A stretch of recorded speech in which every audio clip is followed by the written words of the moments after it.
Here we are at the approach to the front of the wigwam I built and lived in through a winter and spring into the current moment, which is July. Let's get a little closer and I'll talk about it more.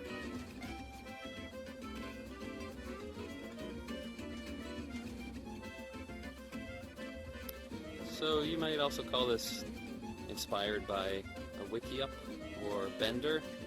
Wigwam is the most common word I know, and I believe it was native to this area, which I should say is southern Vermont, but I'm not too sure of the exact wording. But the idea is that you have tree saplings and push them into the ground. You pound stakes in first to make holes, remove the stakes, and push the poles in, bend them over into kind of a half circle where they join each other and lash them together. So that's what I did in this case, and I followed an instruction.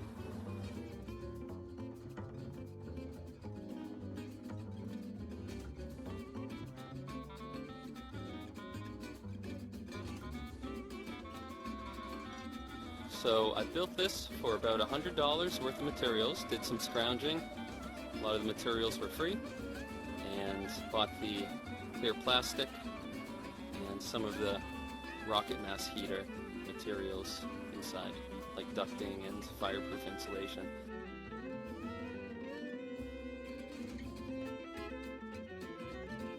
I had the pond liner, and the rest was made with, the frame was red maple saplings,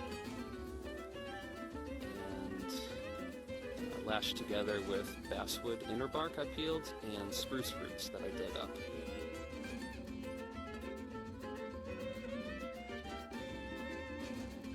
And then around this door, which is a double window, opens from the bottom and top to make a rectangle and prevent air drafts. I used cattail stalks and marsh reed, the Phragmites reed, which I gathered in December, and they're fastened or end tied with yucca leaves.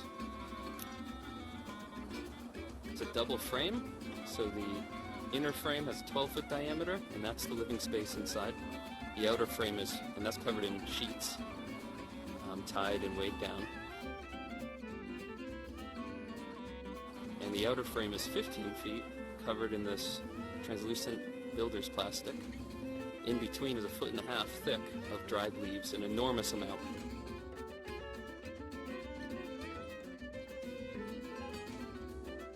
And that worked great as insulation through the winter.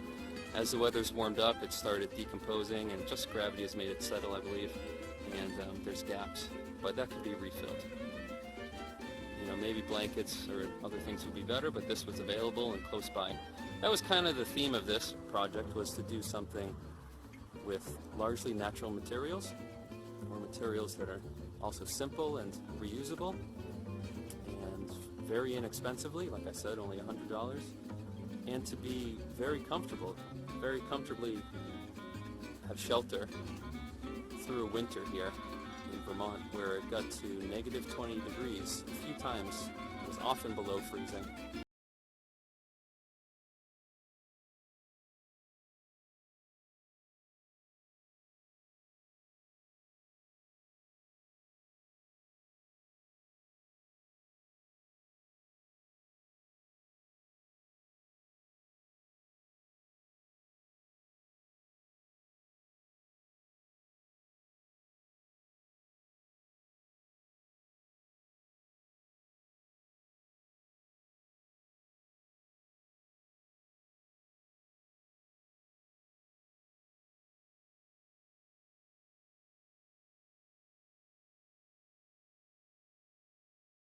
Dug down a little bit, as you see, for the entrance, and then it's a little deeper inside in some parts, and having this kind of insulated dome over the earth, I was tapping into the roughly 40 degrees Fahrenheit heat of the earth, and even when it would get to negative temperatures outside and be that way for days on end, it would not drop below positive 35,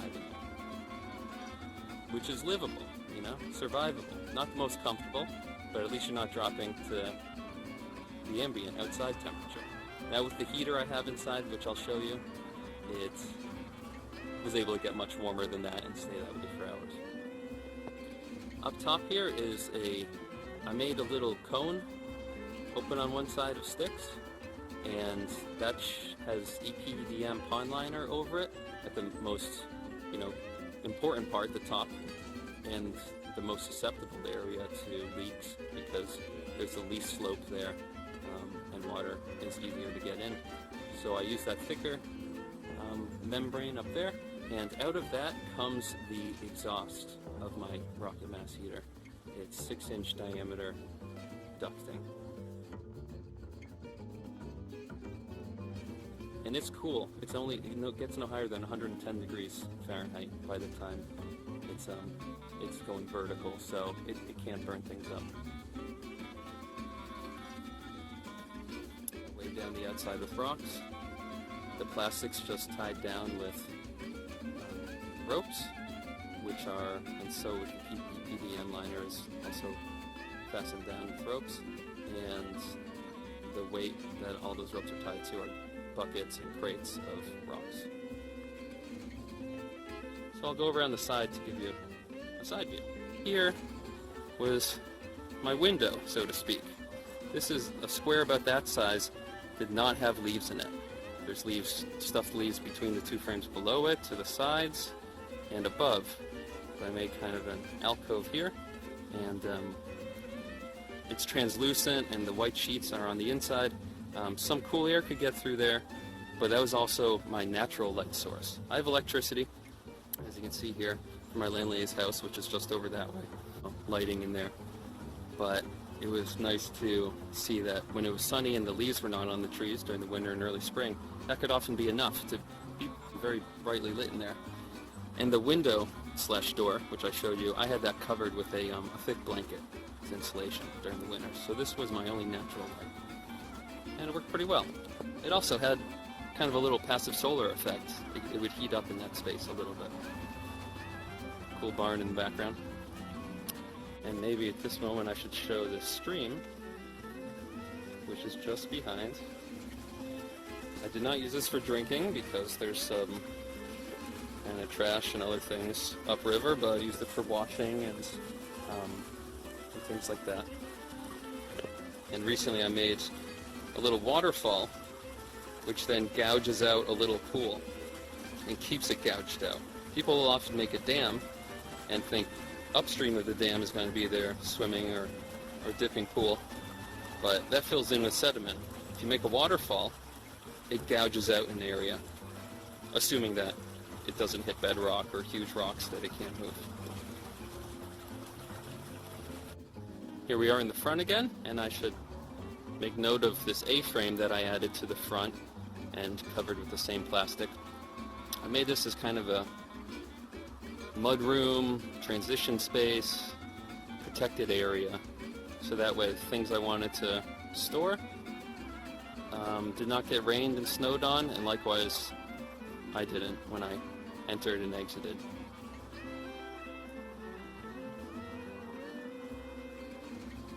Alright, let's go in. As you can see, there's just a bungee cord holding the door window, and it helps squeeze it up against the reed and cattail frame I made.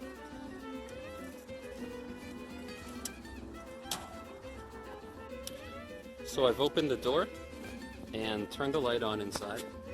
Here's where the electric outlet and cord is. I'll just sit down outside and describe from here for the time being, and then we'll go inside and talk about what can be seen from there. This was the ground level, the natural ground level, and I dug down because the inner frame is 12-foot diameter, meaning that the highest point is only 6 feet tall. I'm 6 feet tall, so I wanted space to be able to stand comfortably and feel spacious. So this is dug down 2 feet. I would have a 1.5 or 2 above me when standing anywhere in this zone. And I used boards from pallets that were freely available, and as a retaining wall and supported by these red maple stakes. That's the 5-gallon sawdust toilet, the compost, I like to call it, and would also put food scraps in there. And I have a compost pile out in back of the wigwam.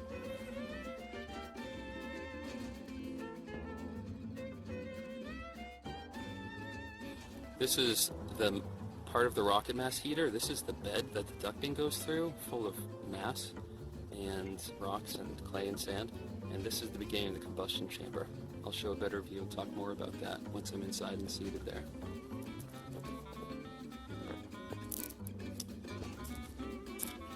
On the left, you can see where those black walnuts are is where I just store things. This recessed into the earth would stay about 40 degrees. It would be my refrigerator, even when the inside was being heated and much warmer.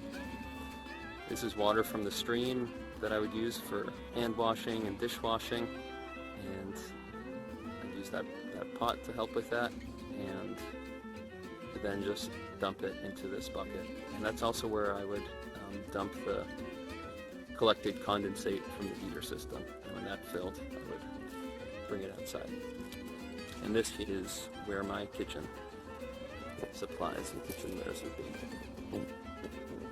Okay, I'll give you a best of the panorama as I can show from this angle before I go inside. To get your bearings here we are at that seat I pointed out. And it doesn't smell at all. Remember I said the compost is under it, but with enough sawdust, it really doesn't smell.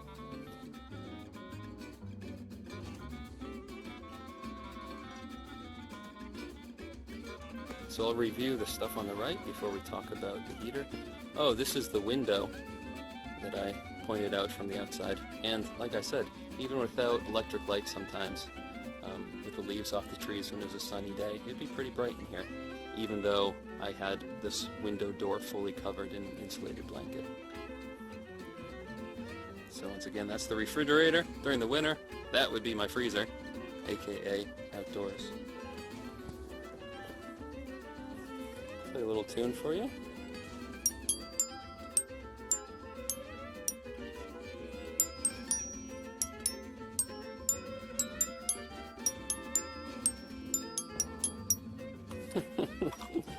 Does anyone know what that is? What that song is? It's a bit cleaner in here. Yeah, no, it doesn't. Neater, I should say. Maybe it's not clean, but it's neater and less things in here than it was when I was living in it. Let's get to the exciting part. The rocket mass heater. Rocket mass heaters are awesome. This is something you can easily research and find great diagrams and videos and all about these, and it's basically a modern take on masonry heaters, where the fire does a convoluted path through hundreds of pounds of mass and exhausts relatively cool, meaning that so much of that heat has been stored in the mass, and it acts as a buffer, slowly radiating that heat out into your space well after your fire has gone out. In the case of this one, that brick and wood is covering a hole that goes down a foot. That's where sticks and pallet pieces and wood would be standing vertically. Air gets sucked vertically down a foot. The wood burns at the bottom. The fire goes horizontally sideways about 2 feet. And then it goes vertically about 3.5 feet inside that bucket. In my case, I used fireproof, high heat insulation, ceramic fiber blankets. Made a cylinder of it with 6-inch inner diameter, and it raises up, creates such a strong draft. It goes almost to the inner ceiling of that barrel. It could cook on top. I made that simple aluminum foil shroud so that way it would cook, bring a pot to boiling much faster. And then the exhaust gases and heat descends in a hollow ring in the inside of the barrel, but downwards.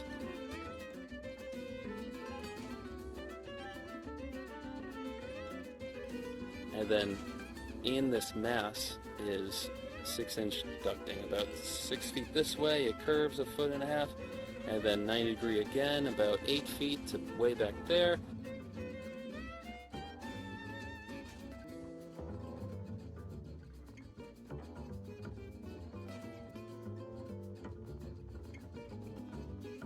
curves again behind the barrel, and then curves again 90 degrees, but up. And I could hold my hand to that even an hour at any point, before, after, during the heat, having a fire, and then new exhaust. And somewhere in this video I'll show you a picture of during one of the burns during the winter, just how clean that exhaust looks. It doesn't look like smoke, it looks like steam, and that's what other people say with a efficient fire. That's all you see with an efficient rocket stove or rocket mass heater burn. These red ropes were not structural, they were just as a kind of safety to, well, one, to help me get up and down, not that I need the help, but nice to give a boost, because I had to build this heater quickly. It was getting really cold, so I just started building it on grade. And I would have liked it to be lower down, so that way the cooking area was more accessible.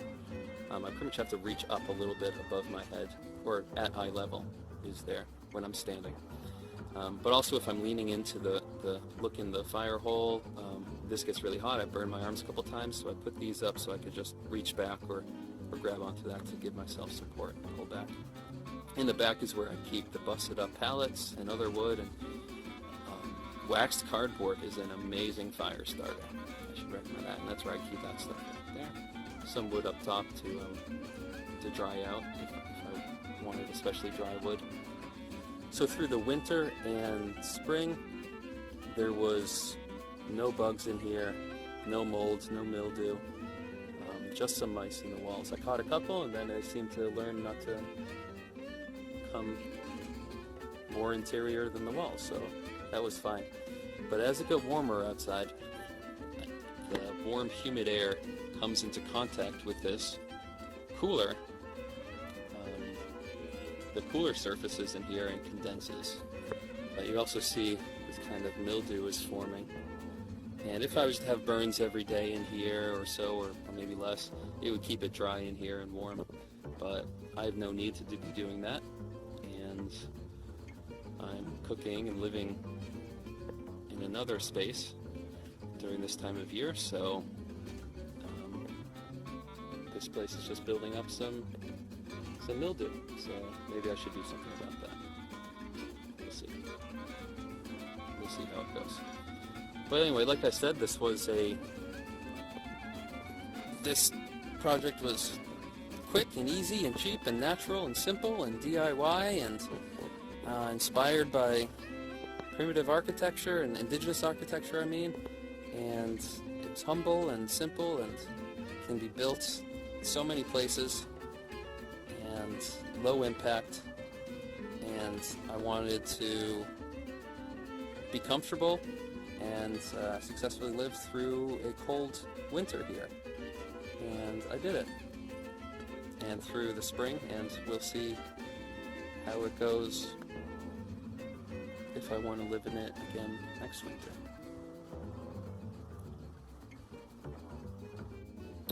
Okay, I wanted to include a little bit more about the rocket mass heater.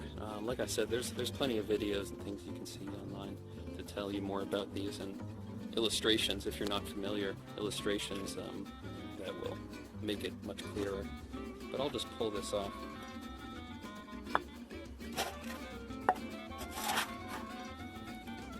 Basically, a foot down is this hole that's made with bricks. This is called cob.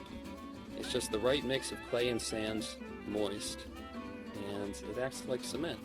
And I just pushed a bunch of rocks in because I had them. And that's what all of this material is made of too.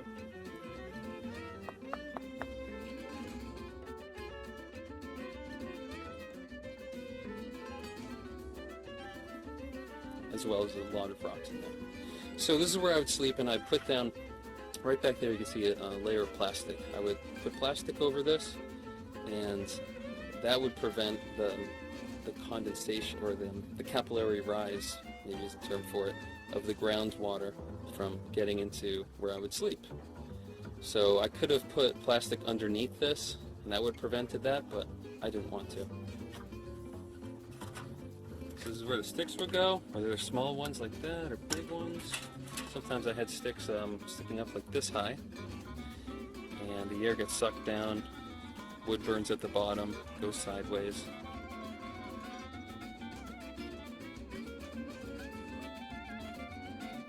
goes sideways, and then the insulated chimney in the center of this is where the chimney effect and draft happens. And then that's what pushes it through a lot of the system. But then I should point out also that originally at this juncture, remember after it goes through all of this bedding, at this juncture I originally had it exhausting horizontally out that way. It did not work very well.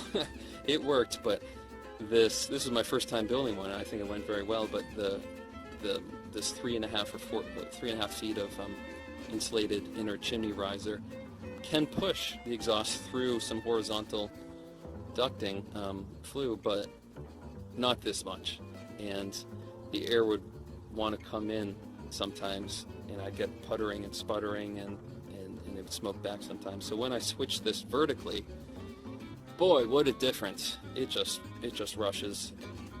It never smokes back. The only exceptions are if I haven't burned it, if I haven't run the heater in days and it's gotten cold, something with the temperature outside and inside and the mass here, then until the heater gets kind of warmed up and is being used daily or every other day, it may be a little finicky. But if you have that routine going through the winter, spring, the cold half of the year, it runs great. While I was running it and cooking, you would get, here's a thermometer up there, could get to 130 up there often, 120. And remember, I'd have the insulated blanket there. And then back here around head level, and maybe 100 degrees down my feet because of the earth, it'd be about 40 or 45. And this would be about 40 degrees too before a burn. I hadn't run the heater in a while. But one day when I had 2 burns in the day, it got to 90 degrees. And then in the morning, it might be 60 degrees. And inside here, whereas during the winter, not running the heater, it would drop to like a 40 degrees like the earth. It would stay in the morning, 8, 9, 10 hours after the burn, it might be 55 degrees often. Okay, thanks for watching. Please ask me any questions you have in the comments below.